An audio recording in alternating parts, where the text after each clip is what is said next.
மையம் ஊடக நேயர்களுக்கு வணக்கம். நீங்கள் இணைந்திருப்பது மையத்தின் இரவு நேர பிரதான செய்திகளுடன். முதலில் தலைப்புச் செய்திகள். முல்லைத்தீவு கொக்கு தொடுவாய் மனித புதைகுழி உயிரிழப்புக்கான காரணம் கண்டறிவு. வவுனியாவில் கடைகளை அகற்றிய அதிகாரிகள், வெடித்த கடும் வாக்குவாதம்.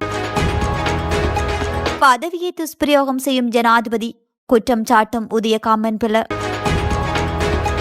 தங்க துப்பாக்கி விவகாரம், துமேந்தவுக்கு நீதிமன்றம் விதித்த கடும் நிபந்தனை. தமிழரசு கட்சியால் இழைக்கப்பட்ட துரோகம், ஆதங்கத்தில் கஜேந்திரகுமார். பிள்ளையான் பிணையில் செல்ல வாய்ப்பு, வெளியான தகவல்.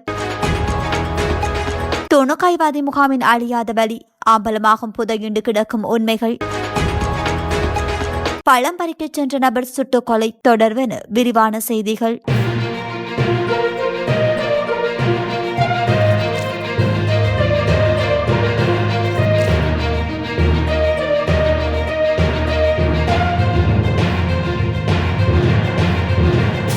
முல்லைத்தீவு கொக்கு தொடுவாய் மனித புதைகுழி அகழ்வில் கண்டெடுக்கப்பட்ட 52 மனித எண்பு தொகுதிகளில் உயிரிழந்தவர்களில் பெரும்பாலானவர்கள் இளவயதினர் என்பது கண்டறியப்பட்டுள்ளது.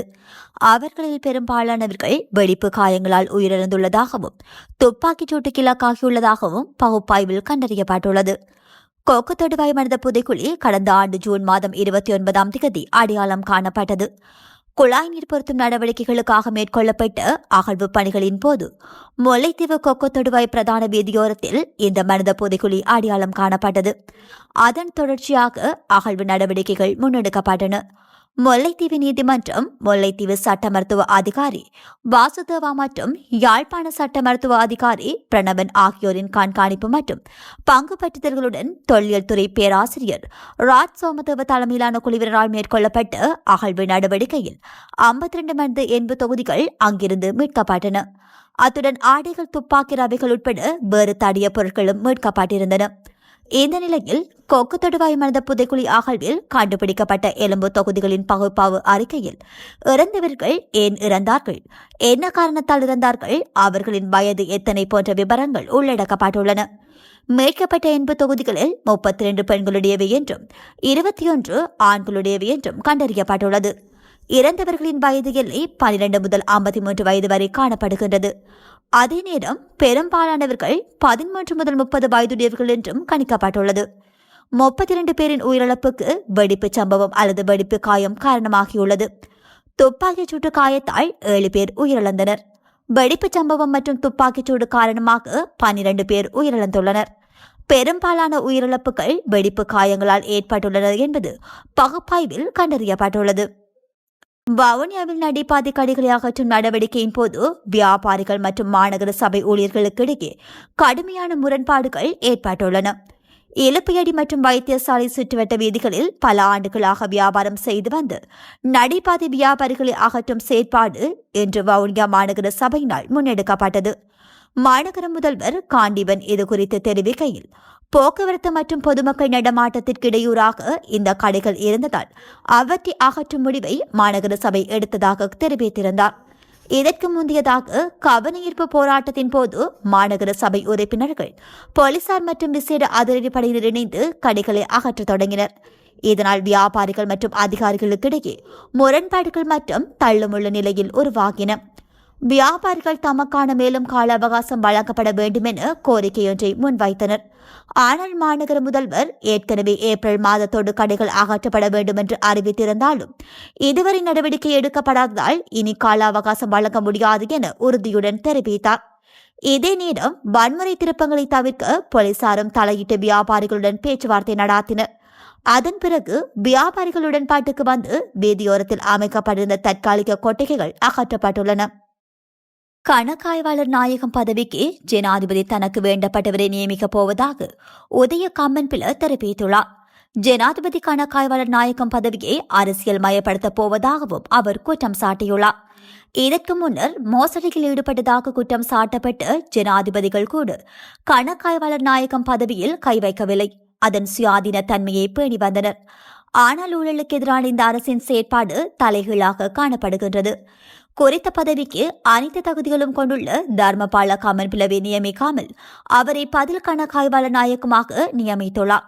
தகுதியானவருக்கு குறித்த பதவி வழங்கப்பட வேண்டும். அதற்கு தேவையான தகுதிகளை கொண்டுள்ள தர்மபால கமன்பிலவை நியமிக்குமாறு ஜனாதிபதி கணக்காய்வாளர்கள் சங்கம் கடிதம் மூலம் அறிவித்துள்ளது. ஆனால் ஜனாதிபதி அனைத்தையும் புறம் தள்ளிவிட்டு கலனியில் தனது நண்பருக்கு வழங்க திட்டமிட்டுள்ளார். அதற்காக அவர் பெயரை அரசியலமைப்பு சபையின் ஒப்புதலுக்காக அவர் சமர்ப்பித்துள்ளார். ஆனால் அரசியலமைப்பு சபை பிரதிநிதிகள் அந்த பெயரை நிராகரித்துள்ளனர். ஆனால் அரசியலமைப்பு சபையில் இருக்கும் பிரதிநிதிகளின் பதவி காலம் ஜனவரி 3ஆம் தேதியோடு முடிவடைகின்றது. அதன் பின்னர் ஜனாதிபதிக்கு தேவையான மூவரை அரசியலமைப்பு சபைக்கு நியமித்து தனது நண்பரை கணக்காய்வாளர் நாயகமாக நியமிக்க சந்தர்ப்பம் இருப்பதாக அவர் மேலும் குறிப்பிட்டுள்ளார். விளக்கமறியலில் வைக்கப்பட்டிருந்த முன்னாள் அமைச்சர் துமிந்த திசாநாயக்கவை கடுமையான நிபந்தனைகளுடன் பிணையில் செல்ல நீதிமன்றம் அனுமதி அளித்துள்ளது. முன்னாள் அமைச்சர் துமிந்த திசாநாயக்க கொழும்பு ஹெவ்லாக் சிட்டி குடியிருப்பு வளாகத்தில் வசிக்கும் பெண் ஒருவரின் பயணப்பையிலிருந்து கண்டுபிடிக்கப்பட்ட தங்கமுலாம் பூசப்பட்ட துப்பாக்கி தொடர்பில் பயங்கரவாத விசாரணை பிரிவினரால் கைது செய்யப்பட்டிருந்தார். மே மாதம் 23ஆம் தேதி கைது செய்யப்பட்டு விளக்கமறியலில் அவர் வைக்கப்பட்டிருந்தார். அதற்கமைய நேற்று துமிந்த திசாநாயக்க நீதிமன்றத்தில் முன்னிலைப்படுத்தப்பட்டார். 2,50,000 ரூபாய் ரொக்கப்பிணையிலும் தலா 5 மில்லியன் ரூபாய் பெறுமதியான இரு சரீர பிணைகளிலும் கொழும்பு பிரதான மேல் நீதிமன்ற நீதிபதி மஞ்சுள திலகரத்ன செல்ல அனுமதி அளித்துள்ளார். மேலும் 2 பணியாளர்களும் கொழும்பு மாவட்டத்தில் வசிப்பவர்களாக இருக்க வேண்டும் என்று உத்தரவிட்ட நீதிபதி சந்தேக நபர் வெளிநாடு செல்வதற்கு தடை விதிக்கதாகவும் அவர் உத்தரவிட்டுள்ளார். சந்தேக நபரின் கடவுச்சீட்டை நீதிமன்றத்தில் ஒப்படைக்க வேண்டும் என்றும் உத்தரவு பிறப்பிக்கப்பட்டுள்ளது.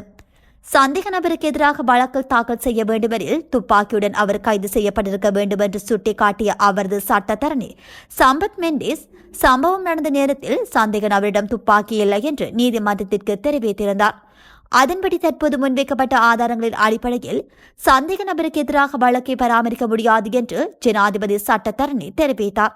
முன்வைக்கப்பட்ட சமர்ப்பணங்களை கருத்தில் கொண்ட மேல் நீதிமன்ற நீதிபதி பின்னர் இந்த உத்தரவை பிறப்பித்துள்ளமை குறிப்பிடத்தக்கது. செம்மனையில் நடந்த அநியாயங்களை தற்போது வெளிக்கொண்டு வந்த நிலையில் மேலவும் ஆதாரங்களை மூடிமறைக்க அதே அரசாங்கத்திடம் இந்த விவகாரத்தை ஒப்படைப்பது வருத்தத்திற்குரியது என நாடாளுமன்ற உறுப்பினர் கஜேந்திரகுமார் பொன்னம்பலம் தெரிவித்துள்ளார். யாழில் நேற்று இடம்பெற்ற ஊடக சந்திப்பில் கருத்து தெரிவிக்கும் போதே அவர் இதனை குறிப்பிட்டுள்ளார். ஐக்கிய நாடுகள் மனித உரிமை பேரவையின் ஆணையாளர் கடந்த வாரம் இலங்கைக்கு வருகை தந்தபோது தமிழ் தேசிய கட்சிகளின் தலைவர்கள் மற்றும் சிவில் சமூக தலைவர்கள் செயற்பாட்டாளர்களின் ஒப்புதலோடு ஒரு கடிதத்தை ஐக்கிய நாடுகள் மனித உரிமை ஆணையாளரிடம் வழங்கினோம். அந்த கடிதத்தில் இலங்கை தமிழரசு கட்சியின் தலைவரும் கையொப்பமிட்டிருந்தனர். அந்த கடிதம் வழங்கிய அடுத்த வாரமே இலங்கை தமிழரசு கட்சி தலைவரும் பொதுச் செயலாளரும் செம்மணி விவகாரத்தில் இலங்கை அரசாங்கத்திடம் அந்த விசாரணை நடத்துவதற்குரிய அங்கீகாரத்தை கூறி அதற்கு மேலதிகமாக ஒரு சில சர்வதேச தரப்புகளின் கண்காணிப்போடு செய்வதற்குரிய ஆலோசனைகளையும் வழங்கியிருக்கிறார்கள். இந்த நிலைமையானது நேருக்கு நேர் முரண்பட்ட நிலைப்பாடு ஆகும் என்று அவர் குறிப்பிட்டுள்ளார். பிள்ளையானின் கைது விவகாரம் ஒரு பேசு பொருளாகவே தொடரும் நிலையில் இனிவரும் நாட்களில் பிள்ளையானுக்கான பிணை வாய்ப்புகள் சாத்தியமாயிருப்பதாக நம்பப்படுகின்றது. பிள்ளையான் பயங்கரவாத தடைச்சட்டத்தின் கீழ் கைது செய்யப்பட்டு தடுத்து வைக்கப்பட்டுள்ள நிலையில் எதிர்வரும் செப்டம்பர் மாதம் பயங்கரவாத தடைச்சட்டம் நீக்கப்படும் என அரசு உறுதியளித்துள்ளது. அப்படி அது நீக்கப்பட்டால் அதன் பின் பிள்ளையான் பிணை கோர முடியும். அதே நேரம் பிள்ளையான் என்ற நபருக்கு தமிழ் மக்கள் நீண்ட காலமாக அனுபவித்து வரும் பயங்கரவாத தடைச்சட்டத்தை நீக்காமல் இருக்க முடியாது. கிட்டத்தட்ட இரண்டுமே தமிழ் மக்களுக்கு ஒரு அளவான வேதனைகளை தந்து நிற்கின்றது. எனவேதான் செப்டம்பர் மாதத்திற்கு முன்னர் பிள்ளையானுக்கான விசாரணைகள் நிறைவு செய்யப்பட்டு அவர் மீதான குற்றச்சாட்டு நிரூபிக்கப்பட வேண்டும் என தமிழ் மக்கள் கோரியிருக்கின்றனர். இலங்கையின் உள்நாட்டு போரின் 2 அத்தியாயங்களில் ஒன்றாக துணுக்காய்வாதி முகாம் உள்ளது என்பதை இன்றளவும் உரிமைக்காக போராடிய தமிழ் இனத்தவர்களால் மறக்க முடியாத சான்றாக காணப்படுகின்றது. இது தொடர்பான உண்மைகளை ஸ்ரீலங்கா அரசாங்கம் முழுமையாக வெளிப்படுத்தப்படவில்லை என்றும் மேலும் இது தமிழ் மக்களுக்கு எதிரான ஒடுக்குமுறையின் அடையாளமாக பார்க்கப்படுகிறது எனவும் குற்றம் சுமத்தப்படுகின்றது. வடக்கில் தமிழீழ விடுதலை புலிகள் அமைப்புக்கு எதிராக இந்திய ராணுவத்தினர் இலங்கையை நிலை கொண்டிருந்த சந்தர்ப்பத்தில் தமிழ் மக்களை குறித்த பகுதிக்கு அழைத்து வந்து சித்திரவதை செய்ததாக பிரதேச மக்கள் இன்றளவும் குற்றம் சுமத்தி வருகின்றனர். எனினும் தமிழ் தேசியத்திற்கு எதிராகவும் சிங்கள இனவாதிகளுக்கு ஆதரவாகவும் செயற்படும் சில விசனைகள் இந்த பின்னணியை திசை திருப்பி முழு பலியையும் விடுதலை புலிகள் மீது சுமத்த எத்தனிப்பதாக அங்குள்ள மக்களின் கருத்துக்கள் வெளிப்படுத்துகின்றமை குறிப்பிடத்தக்கது. மேரிகாவின் 20 ஏக்கர் பரப்பளவில் உள்ள தூரியன் தோட்டம் ஒன்றில் துப்பாக்கிச் சூட்டு சம்பவம் ஒன்று நடைபெற்றுள்ளது. குறித்த சம்பவத்தில் ஒருவர் படுகாயமடைந்து மருத்துவமனையில் அனுமதிக்கப்பட்ட நிலையில் சிகிச்சை பலனின்றி உயிரிழந்ததாக தெரிவிக்கப்படுகின்றது. அப்பகுதியில் உள்ள ஒரு தூரியன் தோட்டத்திற்கு வந்த திருடனே தோட்டத்தின் காவலரை துப்பாக்கிச் சூட்டை மேற்கொண்டுள்ளார். துப்பாக்கிச் சூட்டை மேற்கொண்ட காவலாளி மற்றும் சம்பவத்தின் பின்னணி குறித்து மேலதிக விசாரணைகள் முன்னெடுக்கப்படுகின்றன. துப்பாக்கிச் சூட்டில் காயமடைந்த நபர் தற்போது மேரிகம மருத்துவமனையில் பலத்த காயங்களுடன் சிகிச்சை பெற்று வருவதாக தெரிவிக்கப்பட்டுள்ளது. சம்பவம் தொடர்பான மேலதிக விசாரணைகளை மேரிகம போலீசார் ஆரம்பித்துள்ளமை குறிப்பிடத்தக்கது. இத்துடன் மையத்தின் இரவு நேர பிரதான செய்திகள் நிறைவு பெறுகின்றன. நன்றி.